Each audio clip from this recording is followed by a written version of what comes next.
Welcome to the Genius Factory. Enjoy the video.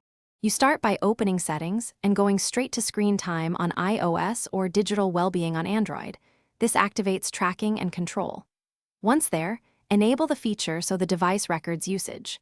Next, choose Use Screen Time Passcode or set a dedicated passcode. This prevents others from changing limits. Make sure to pick a code you won't forget but different from your device unlock. Doing this early locks the controls before you configure limits. Now you configure the detailed limits and why they matter. Set app limits per game, social, or productivity apps with specific daily allowances so usage is predictable. Once done, schedule downtime or bedtime windows to block most apps during chosen hours.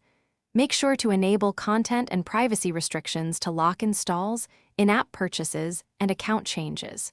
For families, assign limits to child accounts so rules apply across their devices rather than relying on a single phone. Finish by confirming your screen time passcode and testing a blocked app so you see enforcement in action.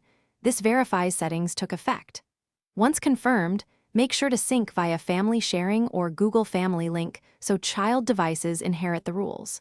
If something goes wrong, try a restart and check for OS updates first, because bugs often cause sync failures.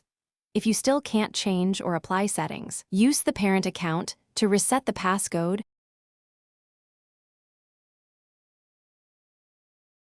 Thanks for watching. If you found this helpful, don't forget to like and subscribe.